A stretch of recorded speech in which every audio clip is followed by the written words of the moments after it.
Hello class 10th students. Triangles के third exercise के 8th question को हम लोग आज की वीडियो में सॉल्व करेंगे। क्वेश्चन में कह रहा है कि ई जो है वो एक पॉइंट है साइड ए डी पे, जो कि एक पैलोग्राम का है ए बी सी डी। पहले पैलोग्राम बना लेंगे। ये रहा आपका parallelogram A B C D. ठीक है, क्वेश्चन में क्या कह रहा था, एक पैलोग्राम है ए बी सी डी। कह रहा है ई जो है वो एक पॉइंट है साइड ए डी के ऊपर जिसको प्रोड्यूस किया गया। आपको ए डी वाली साइड दिख रही है, यही वाली जो साइड है वो क्या है, ए डी है। ईडी को प्रोड्यूस किया गया, इसका मतलब आगे तक लेके खींच के गया गया है। ठीक है, तो मान लेते हैं ये ऐसे ऊपर तक गया होगा ऐसे, तो ऐसे डॉट डॉट डॉट डॉट बना देते हैं। ठीक है, ये जो ईडी है उसको खींच के आगे तक लेके गया है पॉइंट ई तक। मतलब यहाँ पे क्या है, यहाँ पे है आपका पॉइंट ई। इस वाले साइड को खींचा गया है ऊपर तक पॉइंट ई तक, यही है इसका मतलब। E is a point on the side A B produced of a parallelogram A B C D. कह रहा है बी जो है वो इंटरसेक्ट कर रहा है सी डी को एट एफ। मैं आपसे पूछ रहा हूँ बी कहाँ है, बी यहाँ है और ई यहाँ है, यानी इन दोनों को ज्वाइन करना पड़ेगा। ठीक है, तो क्या दिक्कत है, इसको इससे ज्वाइन कर देंगे, हो गया ज्वाइन, ख़त्म। कह रहा है कि ये जो बी ई जो है वो सी डी को कहाँ पे इंटरसेक्ट कर रहा है, एफ पे, मतलब ये वाला पॉइंट एफ है।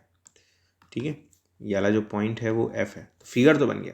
क्वेश्चन में क्या बोला था कि बी जो है, यानी ये वाला जो साइड है वो इंटरसेक्ट कर रहा है सी डी को, यानी इस वाले साइड को इंटरसेक्ट कर रहा है कहाँ पे, एफ पर। ये वाला पॉइंट एफ है। कह रहा है प्रूफ करिए कि ट्रायंगल ए बी आपको ट्रायंगल दिख रहा है क्या, ये बड़ा वाला जो ट्रायंगल है यही ए बी ई है। कह रहा है प्रूफ करिए कि ये सिमिलर होगा इस छोटे वाले ट्रायंगल बी सी एफ के या सी एफ बी के, सी एफ बी के सिमिलर होगा।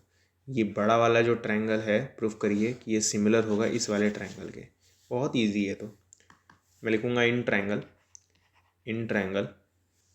ए, in triangle A B E and triangle C F B.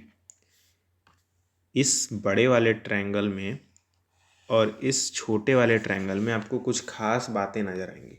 खास बातें बताने से पहले मैं आपसे पूछ रहा हूँ कितने तरीके हैं सिमिलर प्रूफ करने के। 3 तरीके हैं टोटल। या तो 2 एंगल इक्वल दिखा दीजिए, या तो साइड एंगल साइड प्रूफ कर दीजिए, या तो साइड साइड साइड। टोटल 3 तरीके हैं किसी भी 2 ट्रायंगल को सिमिलर दिखाने के। ठीक है, तो एक चीज़ नोटिस करिए, ये वाला जो एंगल है वो इस वाले एंगल के इक्वल होगा, वर्टिकली अपोजिट। सॉरी, गलत मैंने बोल दिया। इस ट्रायंगल में एक बात बताइए, ये वाला जो एंगल होगा वो इसके इक्वल होगा कि नहीं। आपने पढ़ा होगा कि किसी भी पैलोग्राम में अपोजिट एंगल्स इक्वल होते हैं, मतलब ये वाला जो एंगल है वो इस एंगल के इक्वल होगा। तो मैं लिखूँगा एंगल ए जो है वो एंगल सी के इक्वल है। ये वाला जो एंगल है वो इस वाले एंगल के इक्वल है। ये वाला जो एंगल है वो इस वाले एंगल के इक्वल है। ऐसा क्लास 9th में आपने पढ़ा होगा कि किसी भी पैलोग्राम में अपोजिट एंगल्स इक्वल होते हैं, तो ये वाला जो एंगल है वो इसके इक्वल होगा। तो एक एंगल इक्वल मिल गया है। ठीक है, मैं लिखूँगा opposite angles of parallelogram are equal. Opposite angles of parallelogram are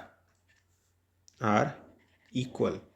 opposite angles जो होते हैं किसी भी पैलोग्राम में वो इक्वल होते हैं।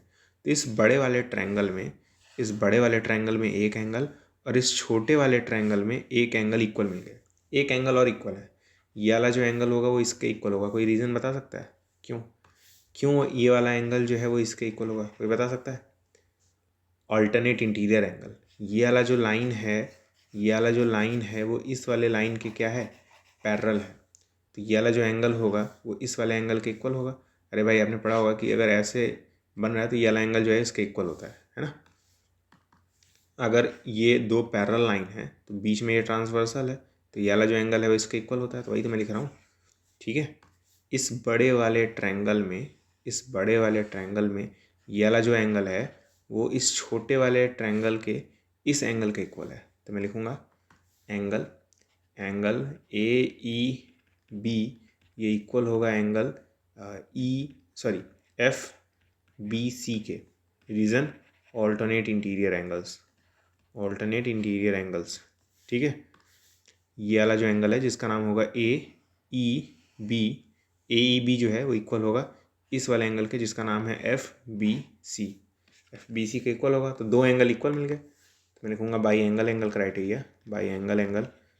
Criteria triangle A B E जो होगा वो सिमिलर होगा ट्रायंगल सी एफ बी के।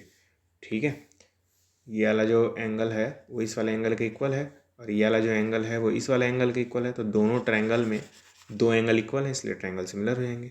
आपके मन में आ रहा होगा कि ये वाला एंगल इसके क्यों इक्वल नहीं कर सकते? नहीं कर सकते ना, ये वाला जो एंगल है वो इस वाले ट्रायंगल का पार्ट थोड़ी ना है। ट्रायंगल में तो तीन ही एंगल हैं, ये वाला और ये वाला। ये कोई एंगल ही नहीं है बड़े वाले ट्रायंगल में। ठीक है, उम्मीद करता हूँ समझ में आया होगा। मैंने गलती से बोल दिया था कि ये वाला एंगल इसके इक्वल होगा। तो उम्मीद करता हूँ आपको ये क्वेश्चन समझ में आया होगा, और अगर समझ में आया तो वीडियो को लाइक करिएगा। ठीक है, वीडियो को लाइक करिएगा, कमेंट बॉक्स में बताइएगा कि अगर ये क्वेश्चन एग्जाम में आया तो आप कर पाएंगे कि नहीं। मिलते हैं अगले वीडियो में, तब तक के लिए गुड बाय।